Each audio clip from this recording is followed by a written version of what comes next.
A 2,600-year-old mystery might have just been solved. Lost in the ancient city of Jerusalem in 586 BC, the Sacred Ark of the Covenant has scientists and archaeologists making their way back in history, trying to rediscover it. Now, they have made shocking discoveries, revealing secrets surrounding the baffling puzzle of the Ark's disappearance. Scientists just announced that they have finally opened the Ark of the Covenant, unveiling its mysterious content. What did they find? What do these new findings signify? Join us as we dive into the details. The Ark of the Covenant played two major roles in the Hebrew Bible. Firstly, it served as a chest to house the stone tablets bearing the Ten Commandments, a foundational set of laws for the Israelites.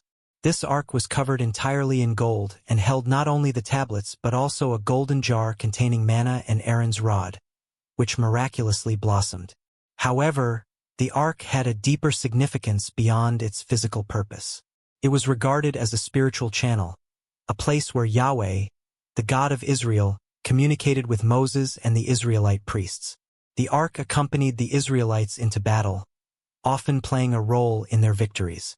For instance, during their crossing of the Jordan River, priests carrying the ark stopped the water's flow, enabling their passage. This divine interaction made it a symbol of God's presence among his people. The Ark of the Covenant was constructed during the Israelites' encampment near Mount Sinai, where Moses received the Ten Commandments.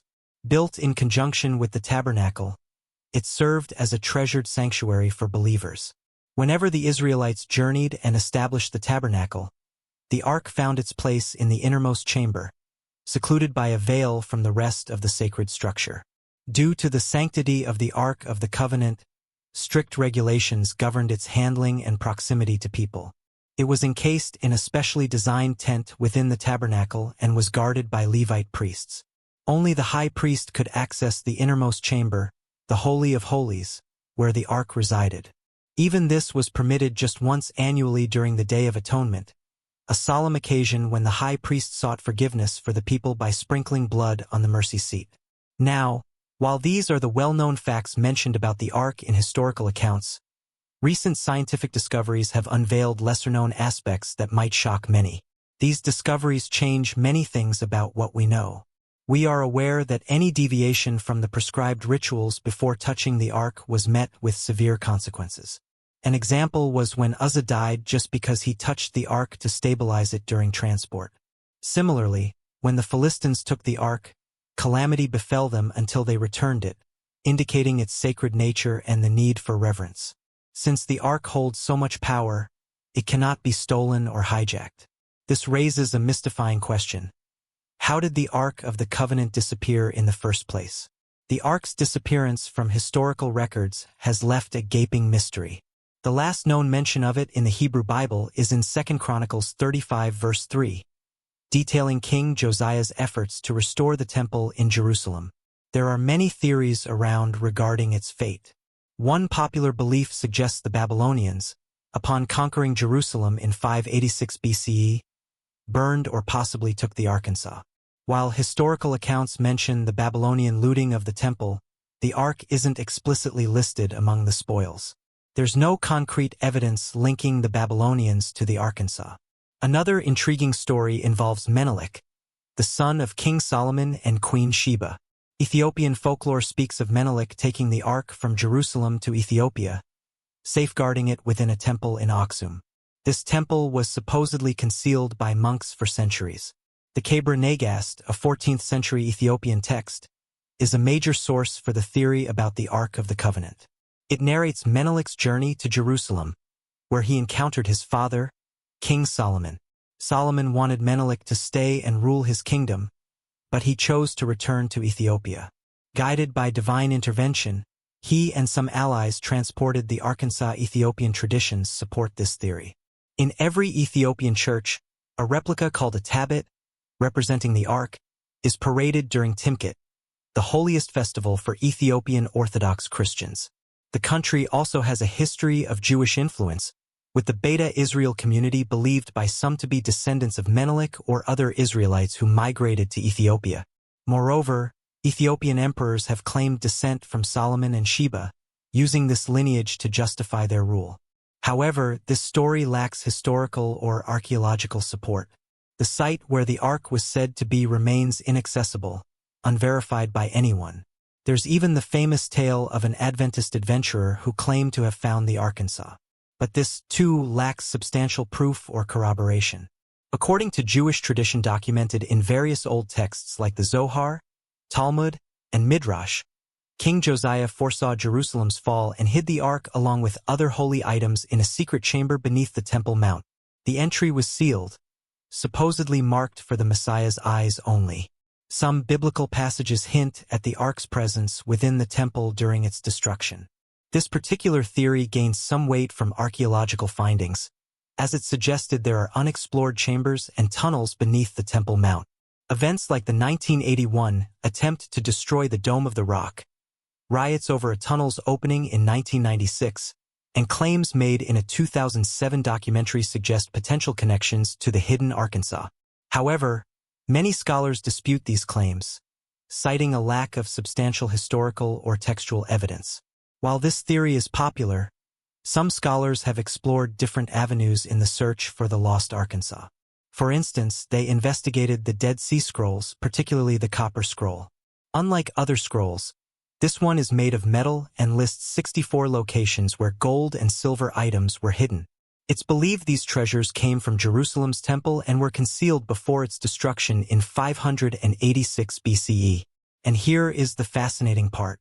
The Copper Scroll mentioned that the Ark is potentially located near the Dead Sea, possibly in the River Jordan. According to the scroll, it follows that the Ark is situated around a place called the Valley of Acre, near Qumran, where the Dead Sea Scrolls were discovered.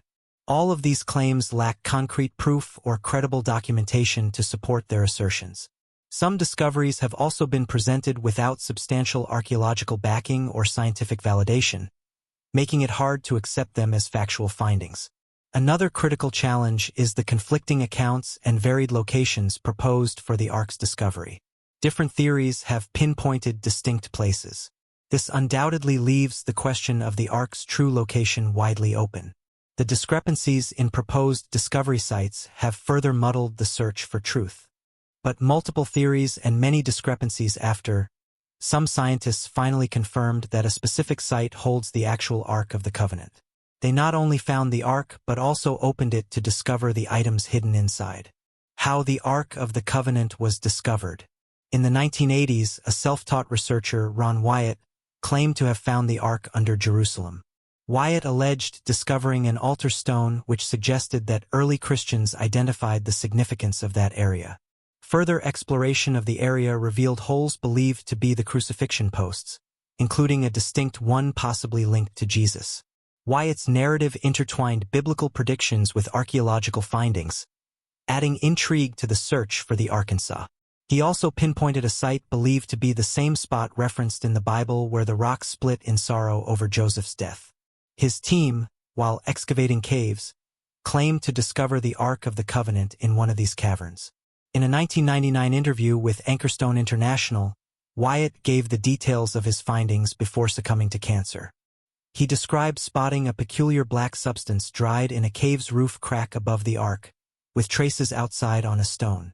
According to him, this crack is linked to the events surrounding Christ's crucifixion. Allegedly, blood and water from Christ's side wound poured onto the mercy seat through a similar crack, just like how Moses sanctified the tablets with blood and water. Wyatt, however, insisted that his images and films of the Ark couldn't be shared due to divine interference. Later, when he returned for additional proof, he claimed to have encountered 4 angels who warned against revealing the discovery until a future religious event. The acclaimed discovery of the Ark came unexpectedly, even for Wyatt. He was simply on a trip with his children to Israel when he got sunburned while scuba diving and had to return to the U.S. During his waiting period for the flight back home, he strolled around an ancient stone quarry known as the Calvary Escarpment. He chatted with a local expert there about Roman artifacts, casually walking until something odd happened. Suddenly, Wyatt's left hand pointed at a trash dump, and he said, "That's Jeremiah's grotto, and the Ark of the Covenant is in there." Strangely enough, these words tumbled out of his mouth and his hand pointed, seemingly without his conscious control. This was the very first time the idea of digging for the Ark crossed his mind. To Wyatt's surprise, the man with him, usually not one to act out of character, also reacted strangely. He was ecstatic, offering support, permits, accommodation, and meals for his newly developed excavation venture. However, Wyatt decided to hold off on accepting the generous offer. He wanted to investigate further before diving headfirst into the excavation. In his search, he traced the last biblical mention of the Ark's location in Jerusalem to around 621 BC, just 35 years before Nebuchadnezzar's onslaught and the city's destruction. As we already know, the Ark vanished from records between 621 BC and 586 BC when Jerusalem and the Temple were obliterated. In his thorough study of scriptures, Wyatt found detailed accounts of items looted by invaders from the Temple. There were spoons and furniture, but strangely no mention of the Arkansas. Even when items were brought back from Babylon, the Ark wasn't among them, as Jeremiah 28 verse 3 indicates. Shishak and Sennacherib, other conquerors, raided the temple too but left out the Ark of the Covenant. That was how Wyatt pieced together a theory that the Ark was hidden right before the temple's destruction, within the city and Babylonian siege walls. Since the city and temple met their end in 586 BC, he figured the Ark must have escaped that fate by not being within the city limits. After his research, he carried on with his excavation and things got even stranger.